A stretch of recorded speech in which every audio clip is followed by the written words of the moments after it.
career in property management in 2004 and transitioned to real estate sales in 2011, quickly achieving status in the top 1% of East Bay realtors. He's experienced in working with diverse clients from first-time homebuyers to seasoned real estate investors. His innovative marketing and personal network outreach is key to his success. As leader of the JPRE group, Jason founded his real estate practice upon two core elements: integrity and a passion for helping others achieve their dreams. Their territory is the East Bay and South Bay, and in 2022, he achieved $36.5 million in real estate sales. Please welcome Jason Pagal.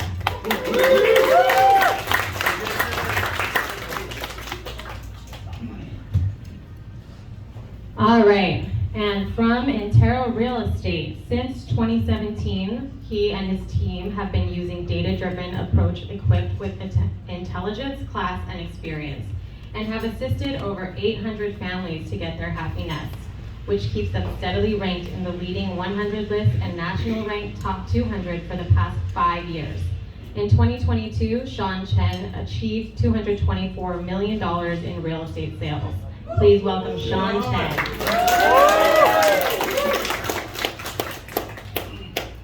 All right. She was born and raised in the vibrant city of Oakland, California. Her background in criminal justice led her to a career in real estate after working as a paralegal. She values thorough research, effective negotiation, and professionalism in transactions. Her deep ties to her community motivate her to positively impact her clients' lives. She's active in exploring the East Bay neighborhoods, staying updated on market trends, and volunteering. With her expertise, professionalism, and commitment, she's a trustworthy realtor for both first-time homebuyers and experienced investors. In 2022, she achieved $27.7 million in real estate sales. Please welcome Jen Oak of Team Fast, brokered by EXP. And last but not least, he's been in real estate for 13 years and is based in Fremont. He serves the entire Bay Area, loves cycling, watching soccer, and anything that can help him to be the best version of himself. In 2022, he achieved $75 million in real estate sales. From Intero, please welcome Jason Pham.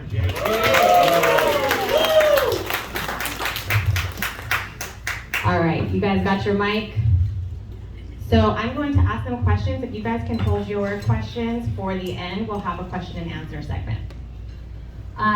Okay, so why did you get into real estate, and what is your favorite part about being a real estate agent? Hi everyone. So I got into real estate because my older sister, she told me to get a real estate license so that way we can do our family business while I still going to school. What I love about it most is it's very flexible. You can sleep, eat whenever you want, and work whenever you want. Hi everyone. I got into real estate because I genuinely like working with most people, but I really wanted to help my community. But I think above all, I wanted a career path that was going to tie my efforts to my income, and I didn't want a cap in my earning potential. I got tired of working my ass off for someone else begging for a 50% raise or 50-cent raise, and also the free booze, and food is nice too.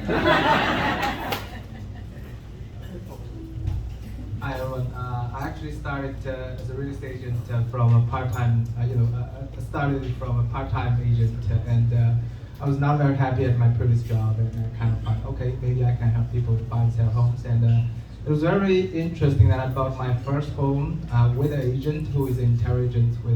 She's very good, and she actually showed me one thing that I could do it myself. And I bought my second house without an agent.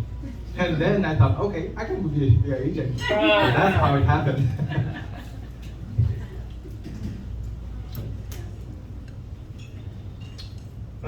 I got into real estate because I saw some big ass checks that some of my friends who were in real estate had. Seriously. You're gonna notice that I'm very blunt, very forthcoming. I saw some big checks and I said, you know what? I'm a property manager. but I know I'm a lot smarter than these guys, and I work harder than them, so why can't I do it? My favorite part of real estate is I control my own destiny. There isn't any ceiling, and the ceiling is my work ethic. So.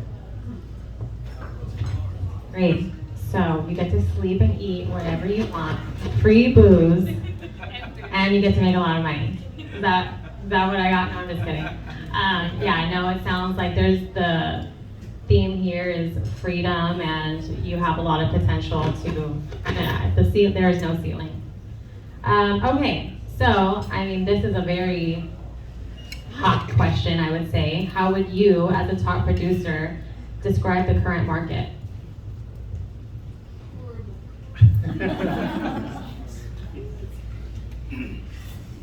Looking at it from a grand scheme of things, it's actually okay, right? Because if you think about real estate as, if you dumb this down, real estate is shelter, and shelter is a necessity. And there's always going to be moving parts. There's always going to be situational buyers and sellers, whether they're job relocating, divorces, or what have you. And fortunately for us, that stuff is still happening. People are still moving jobs because of schools, whatever the case may be. I think it's okay. Obviously, it's not as robust as it used to be. Those casual buyers and sellers are no longer here, but it's fine. So for me, I work primarily in the East Bay, but I'll still travel everywhere. But for me in the East Bay, it's very neighborhood specific. So in more desirable neighborhoods, if the home is priced correctly, if it shows well, it's still extremely competitive with multiple offers. But in less desirable areas, even if the home shows well, if it's priced correctly, it's going to be it's going to take a little longer. I think a lot of people are comparing, homes flying off the market in like 2 days. But I think overall, it's, educating your clients and being very transparent about the product. And for me, like I have listings that sold in 2 days. I also have listings that sit in the market for 60 days. And my conversations with my clients is very transparent up front. So it's easier to have those conversations when the home doesn't sell in like 2 days. So I joined this business in 2010, and the market right now, it described to me as 2010, if any of you were in that market. And I tell people all the time that now is the time that we all need to get back to the basic. Like, now is the time that you need to be working the hardest than ever. Like, get back to basic, get out there, right? Talk to your clients, pick up the phone, go drop off flyers, do open houses, right? Now is the time that it's not like 2020, 2021, 2022, where you can sit there and, business fall on your lap and you'll just close by itself. So that's how I feel about the market right now. So I would describe this market as a time of challenge and opportunities. So I'm telling everybody, and actually I'm getting this question like every single day for like 2 or 3 times. How is the current market? Can I jump into this market? So I'm always, it's actually very interesting because I have a huge amount of database of people that I work with, both buy and sell. So it's actually very interesting to find that the buyers are kind of waiting. Some of them have been waiting for 3 or 4 years. So. And I'm telling everybody this, talk to whoever is around you and check how many are waiting. Do you want to be competing with those, or you want to take the time and take the opportunities right now? Yep. And it's working. It's working. We're working toward 100 transactions this year. We're pretty close to there. So, yeah. That's amazing. So I know you already kind of answered this question, but for the rest of you, what are you saying to your clients who are on the fence to bring them back into the market? Okay, I can go. I think it's more efficient to pass the back and forth. Yeah. So it's very simple. I leave the decision right to them. I don't tell them it's the right time to buy because other people are not buying, because it's a human nature that they are fearing of the current interest rate. Because everybody's telling you that they're waiting for the interest to going down. But I just read another analytical paper from, I don't know if it's CNN or Bloomberg today. And the expert is telling you actually the interest rate is not going to be going down, but it's going to go increase to about 9.5 to 10% in the next 2 years. It's going to stand there for a longer time. So if you think in a historic view, it's still a very good chance to lock in a relatively reasonable interest rate at a very, very amicable and very, very good price compared to the normal, like he said, 2020, 21. And actually, very interesting, most people who is considering buying today are actually being through that period. So they know what they want and they can go from there. This is what I say. I leave it up to you, and you can stay as long as you want. Then I believe you will make right decisions. That's pretty cool, yeah. So the way I work is when I work with a client, I tell them, you buy a house whenever you're ready, and you sell a house whenever you're ready. But what I also tell them right now is, from my experience, my showcase is that you don't want to wait until the interest rate to come down to buy. Right? You buy now, and then if interest rate comes down, you always can refinance.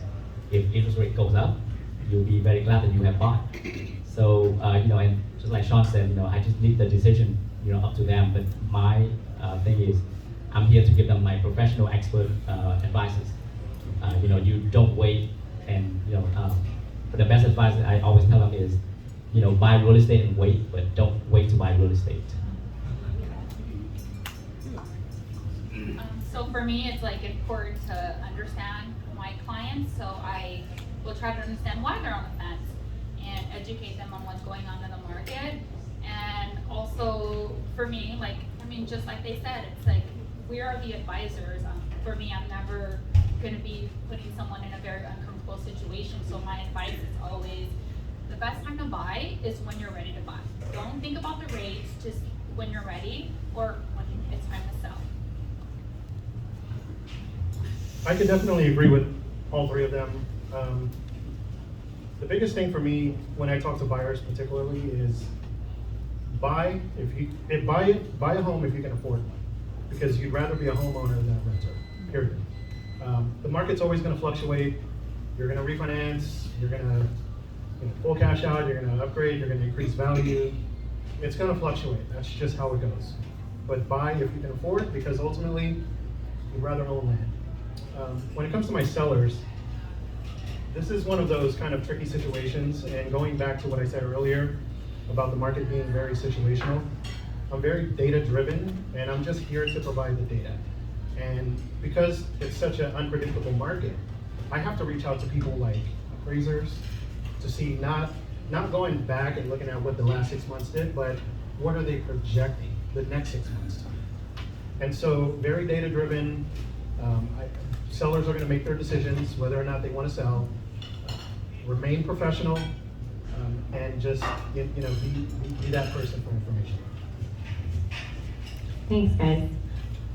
Okay, so moving on. What has been your biggest source for lead generation? So I'm almost 20 years into the business, and the first 5 years was not fun. Barely made any money, but fortunately for me, I'm at the point where I'm starting to get a lot of business from my sphere of influence. Also, I've got kids. I've got a 3-year-old and a 6-year-old. I didn't believe it at the time before I had kids, but I do now. They are a huge source of business. I coach all their teams. I'm not part of the PTA, but I'm around a lot. I'm in the dad groups, and I play golf with them. So that's a big source for me. So it's going to be sphere of influence and also my kids' schools. So I am basically going on my 5th year, 4 years of active selling. Initially, the biggest source of, leads would be like my team, internet leads, but I would say now would be SOI, referrals, and internet leads along with social media. So my biggest lead of generation right now is my database, but similar like Jason, in the first 5 years it was very tough. So up until in the first, I would say in the first 10 years, I used to do about 43 to 45 weekends of open houses. When I say weekends, meaning Saturday and Sunday. Sometimes I will do Tuesday, Thursday as well too. So whenever there's an open house, opportunity, I'm always there. So what I did at those open houses where I built my clients, my database, and now most of my business comes like my clients have a database. I make videos. I hope that you guys make videos too. I'm considering myself a new agent every year to try to broaden my way of making leads, because it's very easy to tell people that my leads come from SOI, I got referrals. Come on, how can other people get referrals?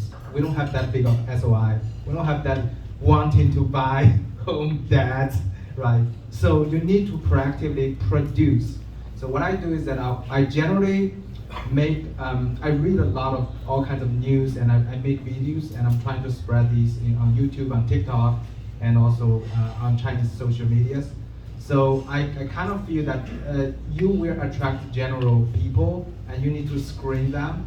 But at the very beginning, it's gonna be like really, really slow and tough, because people who come over to kind of get to you, they don't trust you automatically, because everybody gets some friends or friends who happen to be a realtor, right? But once you get the first conversation with them, you share their knowledge, you share their data, and you share that you are there with them, not trying to making them buy or sell, but they are there to support them.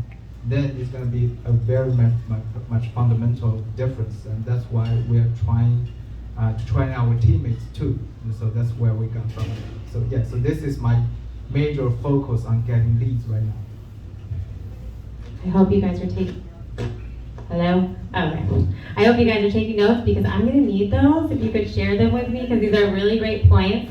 And I do force my husband to coach my daughter's softball team for that reason. All right. So I know a lot of you said that your biggest lead source for your biggest source for leads is your sphere of influence. So how do you keep top of mind for the people that you're already in contact with or that you already have relationships with? So I use a method called 1369. So basically, here's how it works. So number one, you do you kind of like after your first conversation with them, you have a basic knowledge of what reflects them to you. But people remember this.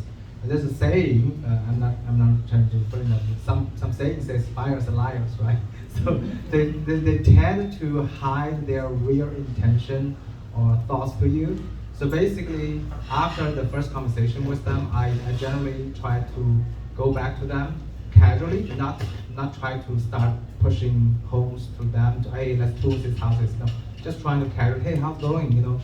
I'm just trying to figure out how is everything and blah blah blah. Sometimes the real ready buyers, they will start sending you this because it's so easy right now. Everybody can Redfin and Zillow and stuff, right?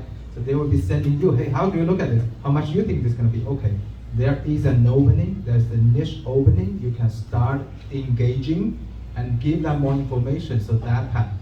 But most buyers, they will not respond. They will just like, oh, I'm okay, yeah, And sometimes you will ask them, hey, how's it going? And they will say, oh, we're still looking. So I do it like 1 week, 3 weeks, 1 month, 3 months, 6 months, and 9 months. And sometimes when I do like 9 months of thing, I just put it simply on my Google Calendar. That time, because for example today, oh, my calendar rings. Oh, I gotta check. Oh, this is that lady's birthday. Oh, she told me that her husband is considering changing job in the middle of the year. Oh, maybe this is beginning of September. So I can ask, okay, if they got a new job and so forth. So this way you'll not be too tired. And there's another very good tool that Intel is providing us, which is called Follow Boss. Probably some of you probably have already been using that. That actually gives you a task list of whoever. If you have like 300, 500 database contacting points like me do, you probably have a lot of things to do. Everything that you need to kind of like decide what is the priority you want. So that's how you do follow up, like consistently. You have a set schedule, so then go from there. So for me, is at closing, I try to ask the loan officer, what is my client's birthday. So that's number one thing I save it into my calendar and make sure whenever there's birthday, I send them a text right away or call them. Everyone, always smile whenever you wish them a happy birthday. And follow up with that, I always ask them, by the way, do you know anyone that need help or sell or buy real estate? One thing is I tell people all the time is you're a real estate agent. You don't want to be a 007 agent, right? You need to let everyone know that or remind them that you are in the business, right? You don't want to be at the dinner table and then they talk about something that they just bought a house with someone else, then it doesn't make them, feel good. You feel good about the food at the dinner table anyway. So, always be, let people know that you're in the game. And also, what I've been doing is I signed up my clients for the American Lifestyle magazine. If you guys don't know that they send it out like 6 times a year to your client. To me, my manager said that a year you need to have at least 6 to 10 touches to your clients to make sure that they remember that you are in the game. Because like Sean said, everyone knows someone who is a realtor, maybe like 2 or 3, right? You need to be the one that they will call you whenever they need anything. So, that's my. So how I stay top of mind is being organized. I utilize my CRM a lot, and when I follow up, I always follow up with a purpose. It's not like, it's never like, oh, hey guys, just FYI, I'm a realtor. It's more like, oh, checking with my clients, being human first and then salesperson later. So like you said, he puts a reminder about birthdays. So I put reminders about birthdays, important events, and also outside of like my CRM and my Google Calendar, I use a program called Client Giant. So it's like, you pay $100 a year. Every quarter, they send your client like a little small gift, just as like a thank you reminder. So it's following up and using Client Giant. And then for my sellers, I use HomeBot. So with HomeBot, they'll send your clients a CMA, like a random CMA, and you can track when they open that CMA. So when I see that CMA open, I'm calling them and texting them right away. I don't like working more than 20 hours a week, and I haven't worked more than 20 hours a week in probably about 7, 8 years. Very keen on efficiency and understanding the tools that real estate provides us or allows us. It's really simple for me. Dumb it down, dumb the business down. Artificial intelligence has been around for a long time, and our CMAs do it all for us. They're literally automated. The problem that we have is we don't work our CMAs. We have them, we upload Excel spreadsheets, it's a contact list, but we're not working our CMAs. There's so many tools that pretty much every real estate brokerage offers a CMA that we're not touching.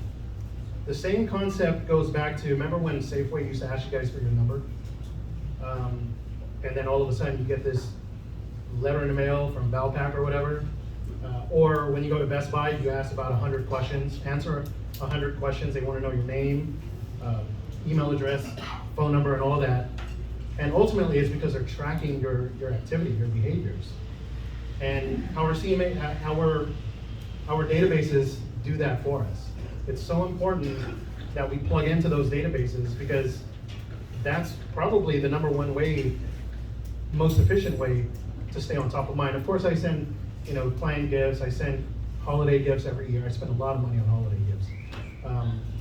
At the same time, I also kick it with a lot of my clients. Like seriously, we go golfing, we hang out. A lot of my clients are also in the classic car, industry. So that's a real big piece of it for me. Thanks. So I know you guys mentioned a few platforms, Follow Up Boss, Client Giant, HomeBot. Are there any other tools, platforms, or apps that you would recommend?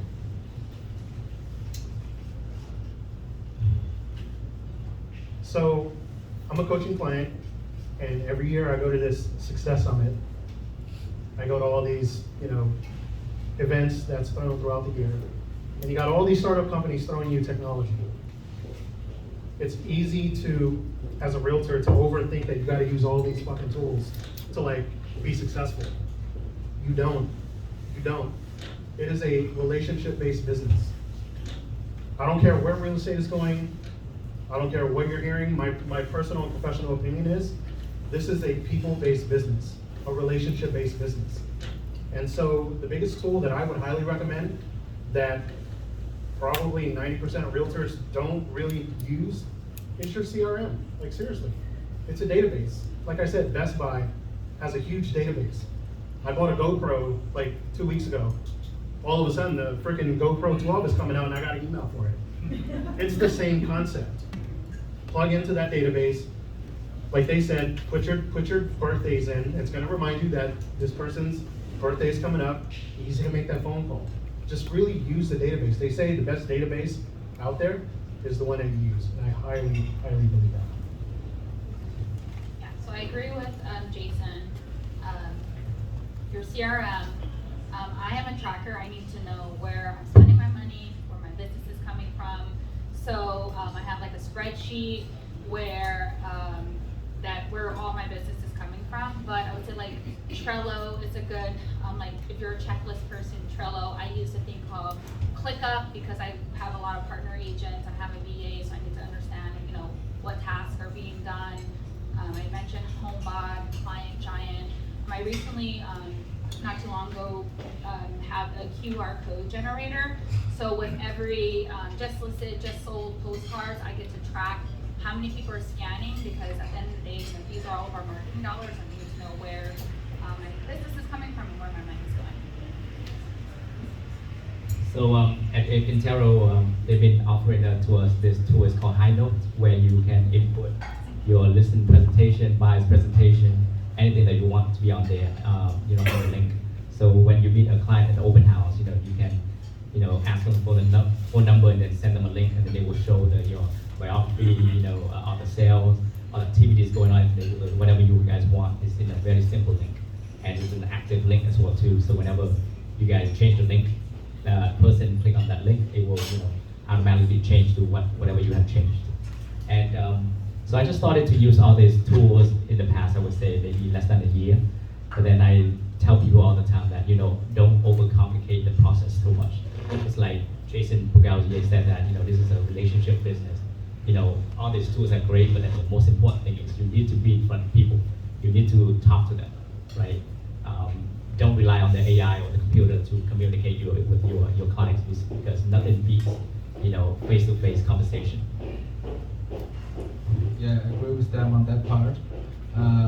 And I think you can use the tools to efficiently get a little bit more control. And the one thing I really recommend that everybody use is Real Scout. I think it's extremely useful.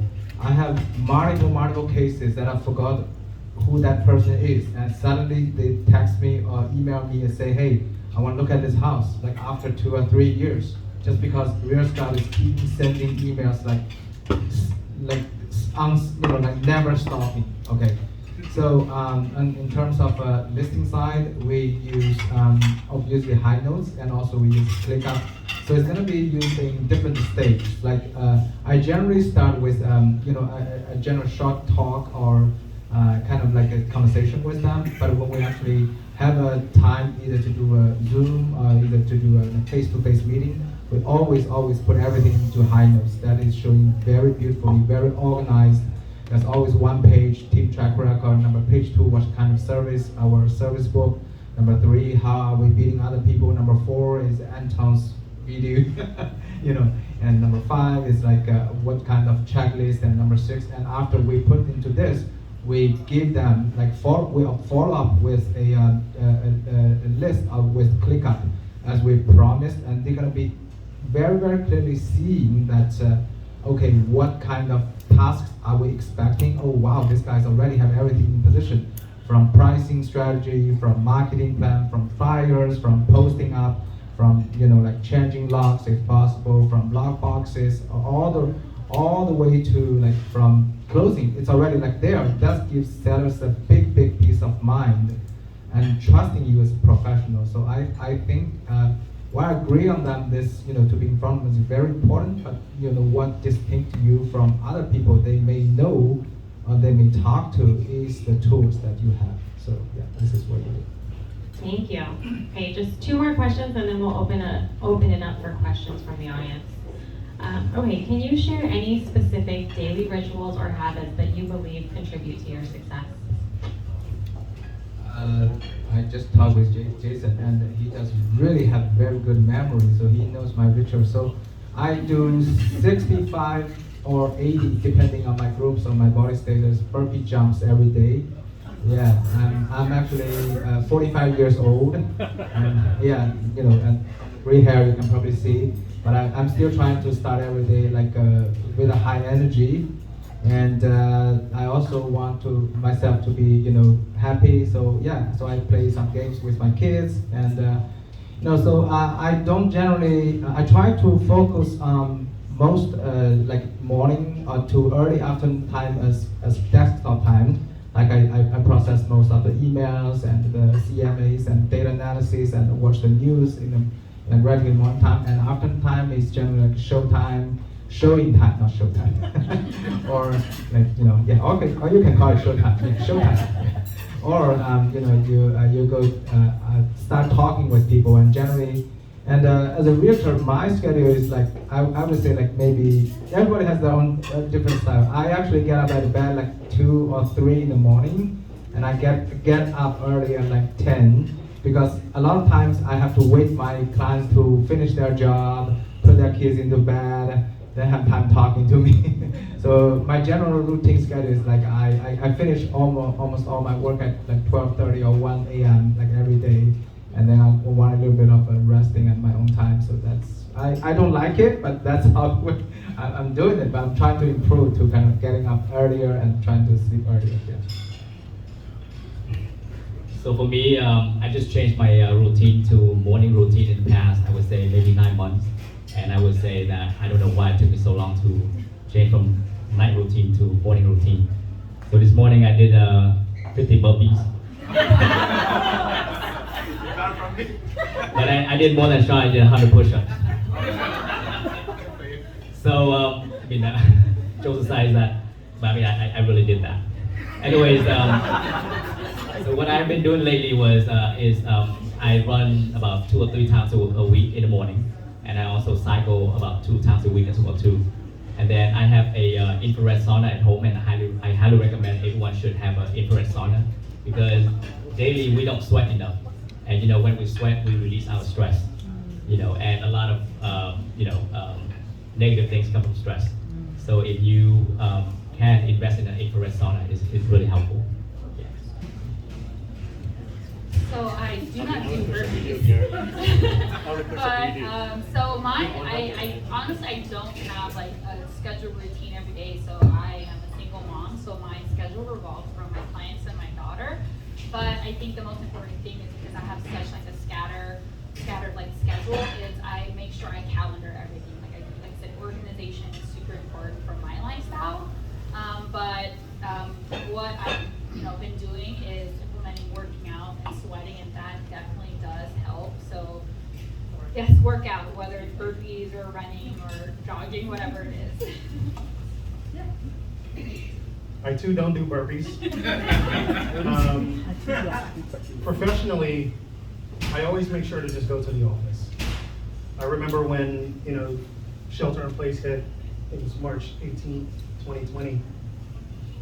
That following Monday, I was still getting up, brushing my teeth, getting out of my PJs, combing my hair, and I did the same for my kids too, although they weren't going to school.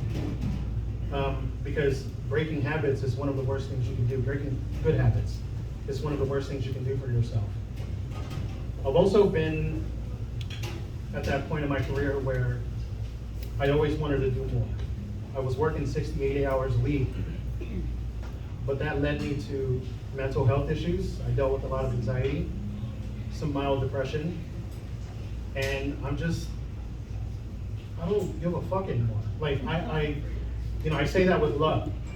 Because, I'm at the point in my life where what's important to me is life.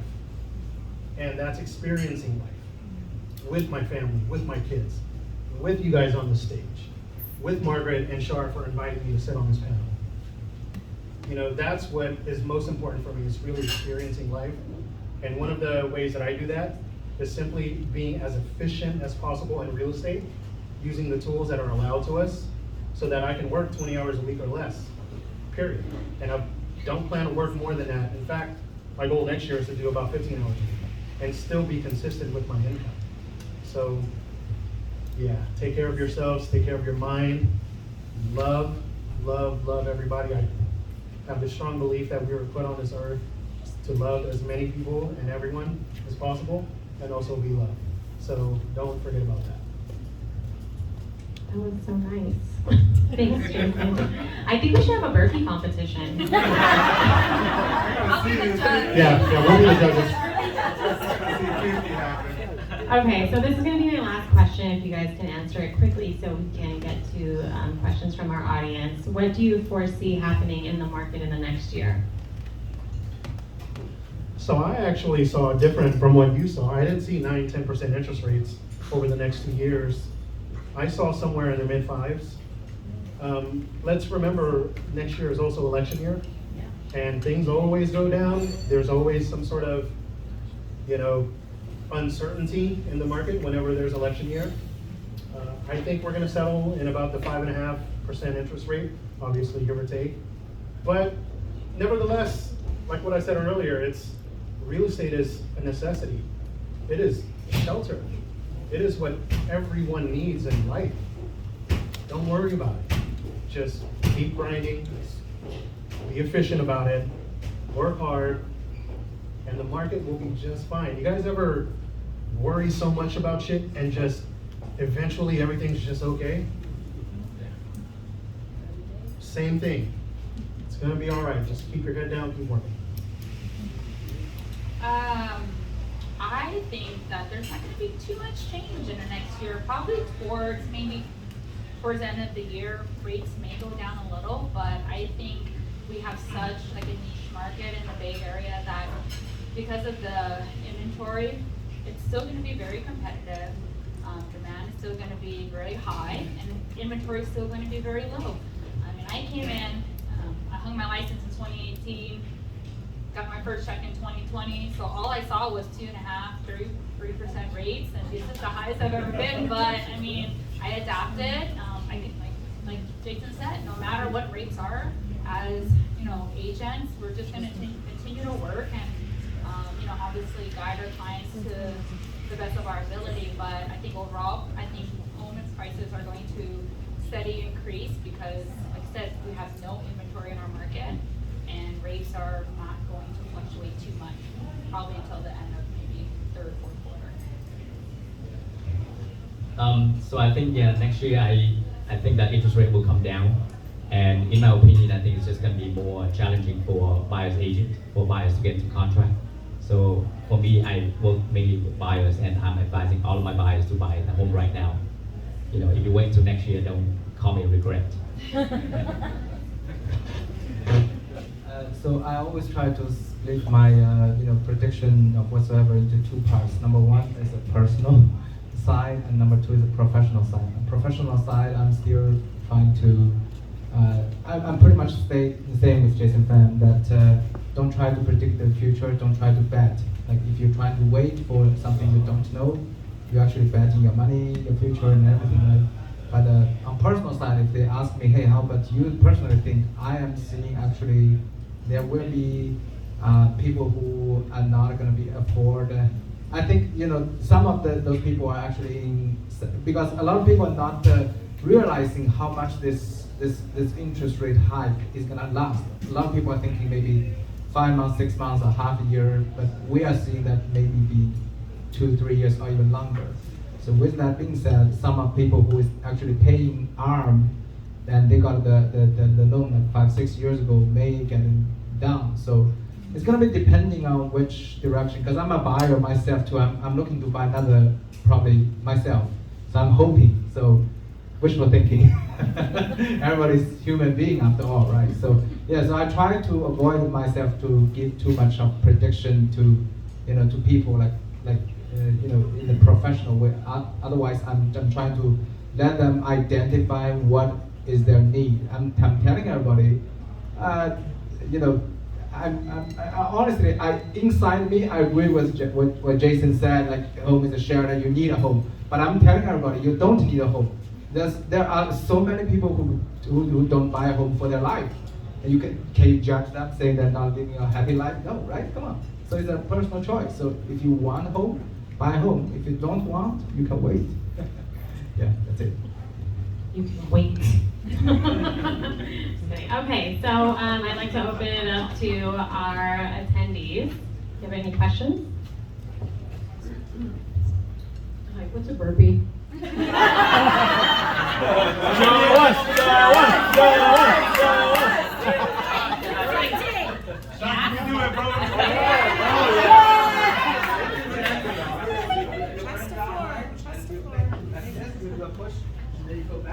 Jump. Like 1 or 2 times it's not at all, but if you try to do it 30, 50 times, it's HIIT, yeah. Alright, so now what's a push-up? Alright, anyone else?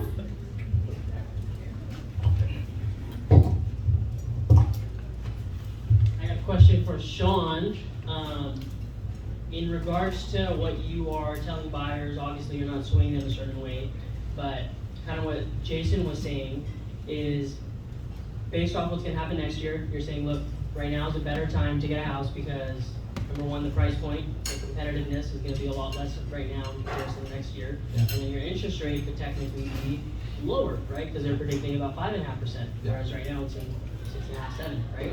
So you read a study or a news article this morning. I kind of heard something about a week ago that it may be going to 9% as well. Yeah. So what are you telling those buyers?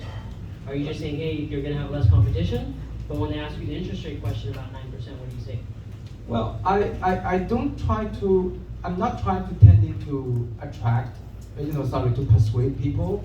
Actually, when I heard about Jason's words, I'm very much inspired. So I'm kind of finding myself in going into a different direction because the previous 3 or 4 years, I was trying to accommodate everybody. I was trying to make business from everybody, and which make my own life a lot stress. Some of people, I eventually work with them, right? And got business done, but the experience was not very happy, to be honest. I got the money, but that's not what I wanted. Now I understand if I be cool, attract cool people, and for people I love and like, work with them, the whole experience will be very, very positive. It's gonna be good.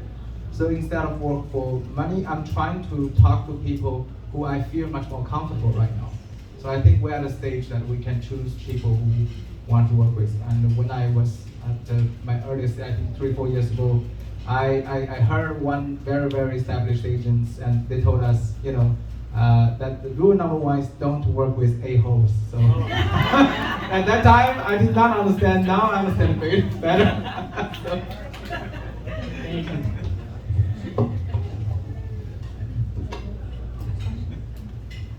Anyone else?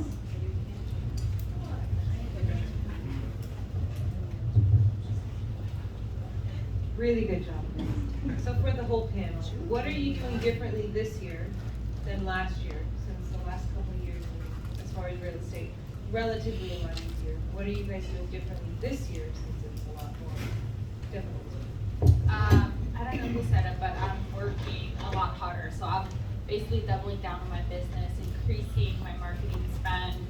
I'm getting creative with like open houses, a lot of client management. So I'm talking to my clients a lot more, educating them. So those are the things that I'm doing different than last year. I'm a little more, again, I'm at the point in my life where I got a 3-year-old and a 6-year-old. I am finding myself putting more emphasis into, obviously, their lives, but finding business within that.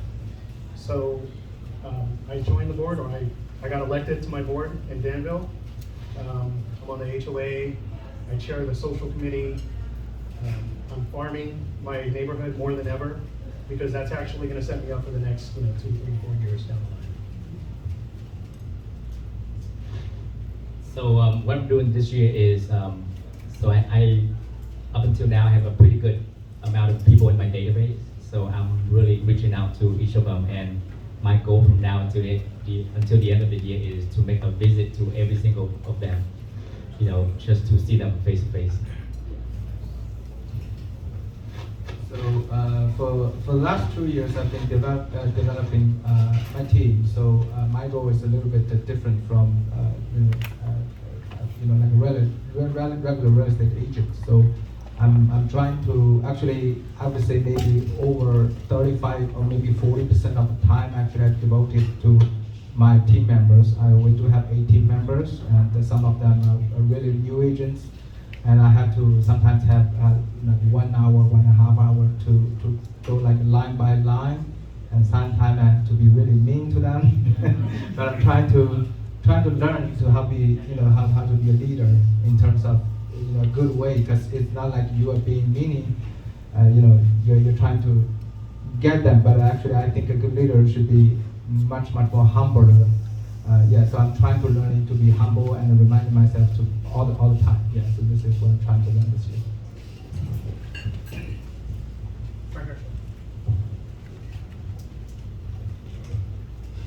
There's a lot of news circulating, some good, some bad, about real estate. As advisors, what are your best sources of data or real estate insights that you utilize so we can give good advice to our clients? So first of all, I tell everyone, all of my clients is that real estate is very local. Real estate in Fremont is very different to real estate in Oakland or Palo Alto. So whatever you hear on the news, you have to be careful what you hear, and also be careful of who you hear the news from, right? Don't take advice from your family members or friends who bought a house 5 years ago, or someone who hasn't bought a house in their whole life, right? Really go to the trusted resources. And I tell all of my clients that I met is, if you hear any news from anywhere, come and fact check with me, because I can tell you from my experience, right? And I showcase with them what I have done in my own real estate portfolio, from there to build up the confidence with them. Yes, right. For me, it's Instagram and TikTok sometimes, but I am part of like a huge team, and my team leader is a data nerd, so that's the person I get a lot of my information from. But I mean, like Jason said, like our market is so like neighborhood and area specific. So if I'm going to be looking at like certain resources, it's going to be like local resources versus like nationwide type of resources. I agree, it's super hyper local. So because of that, I actually have weekly calls with lenders because they're the ones taking in applications, loan applications. I ask them how often are the rates fluctuating. They're like every minute.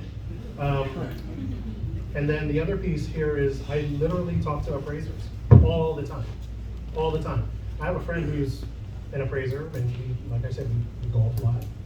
And they're the ones with the true data. They're the ones going to the properties and appraising homes and studying not just the past, the history, but also what the projections and the trends are.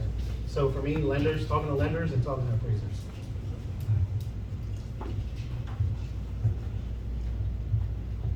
We'll take one last question.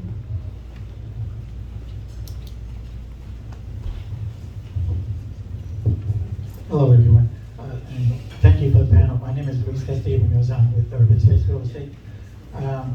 I recently left my brokerage to open up my own brokerage, and it's a little tough. I mean, real estate has been a roller coaster ride since I've been in 22 years in business. My best year in real estate was 2 years ago. My worst years was last year and this year because real estate, the interest rates.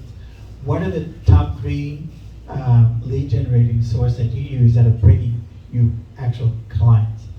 Is website bringing you anything? Because people tell me, okay, build a website. I could spend hours building a website and probably a year or 2 before I get that lead. So what are your top 3? Great question. So for me, I think skill set is really important. It's not how many years you've been in the business, it's how many people you actually help, and obviously learn from every transaction. So right now, my biggest lead source would be going back to the basics. Open houses, social media, occasionally maybe door knocking. Honestly, I rarely get client calls, I rarely get calls from my flyers, so I would say, like I said, for me, like, since business is a bit slower than the past few years, open houses, actually, having personal contact with my clients, those are the biggest lead generation. First of all, congrats on your new office, and thank you for sharing your vulnerability. Definitely open houses. Buyers are coming to you. Sometimes you get neighbors. That's, again, this is a people-based business. This is a relationship-based business. Being in front of as many people as you can is awesome. But open houses, for sure. Yeah, so since day one, open house has been my number one thing. So I would say do as many open houses as possible. Right? Do it from Monday to Sunday if you can. And also my social media as well too. So I connect with a lot of my friends and clients on my social media. So they see my activities on there. Yeah, so I wanted to add, because I did not talk about the data thing, so I want to first of all add a little bit on the previous question. So I used two very important data sources that could be help you. Both of them were provided by Intel, very great services. The one is called Altos Research. The web address is altos.re. You probably have seen this, and I think it's I don't know, it's free for every Intel, so I don't know if it's free for everybody. So you can see 5 years of trends in very clear, distinct graphics, very easy to explain. You can even send a link directly to your client. They can change the zip code, the city, whatsoever. They can even look at the whole trend of everywhere in the country. So that's very good. Another one I use a lot is trend graphics. So basically, it's an exclusive tool that our office management leadership actually provides for all Intel agents. So that you would have the data of, for example, for sale versus sold, inventory level, days on market, very, very detailed. So I think the data itself, it's I don't know, like, because we have so many clients. Some of clients can buy the idea and the words like, oh, I talked with an appraisal, but most people won't. They want to see the real data, especially considering most of the people here are engineers. They themselves do a lot of analysis. You have to show them the real data. So things on paper would really be helpful. So I definitely suggest you guys using these two great tools. So speaking about what is that question? That was too much deep into resource, yeah. Oh wow, you will be amazed about how open house is freaking helping. We had one listing in Mountain View. That one listing, we closed 3 already, which was on the market for 6 months ago. 6 weeks ago. We closed, and now it's off the market. So it's about in a 2.5 month period. We closed the 3. Our not only by me, but my team members. They actually, I don't do my open house a lot because I give all the opportunities to team members. So I don't want to fight for opportunity with them. But it was amazing how much they could leverage from the open houses, and and we got I don't know, maybe over 20 leads from everybody, Luz, Sean, and I was so amazed. So definitely leverage the open house opportunities. That's number one. Number two, if you have some budget, like Jen is saying, target a small area and do repeatedly flyer dropping. This guy, he spent. When I was talking to him, he spent a whole year, no matter it's windy, it's rainy, whatsoever. And I mean, maybe not 1 year, maybe years, and he's still doing this now, dropping up flyers in Union City, in Fremont, you don't know in New York, right? Yes, he picks his specific area where he has business, Union City and Fremont, and certain area. He actually found more in northern part. So specific area, People got to know you, impression, important, and that's gonna be very, very good lead gen. Yeah, if you have some money to spend. If not, open house is always free, yeah. Okay. All right, thank you. All right, so that wraps up our panel. Thank you guys. Thank you so much for sharing your knowledge and and taking the time to be here. And congratulations on all your guys' success. So let's give them a round of applause. Sean Chen, Jason Sam, Jen Oak, and Jason McGow. All right, and just a few more things. I'd like to once again thank our annual sponsors and our event sponsors, Wells Fargo, First American Home Warranty, and JCP. I'd also like to introduce our board members. If you guys can just stand, that would be great. Our board members, Margaret Lynn, our events chair, Vivian Ho, our secretary, Alex Lago, our president-elect. Oh, sorry. Garrett Yan, our policy chair, Ron Mendoza, our community chair, Raymond Rosales, our edge chair, Mano Acevedo, our commercial chair, Justin Wong, our past president. Am I missing anyone? Abdullah, our events vice chair, John Pack, our treasurer. Like everyone, give them a round of applause. They work hard all year long so we can bring these events to you every month. And is Jane here? Jane's outside. Oh, okay. Jane. Is she coming? No? All right. Anyway, okay, so I just wanted to say once again, thank you all for coming. Please go eat. I know the food's been coming out. I hope you guys have gotten something, but there's a lot of food there. We have half an hour to network and...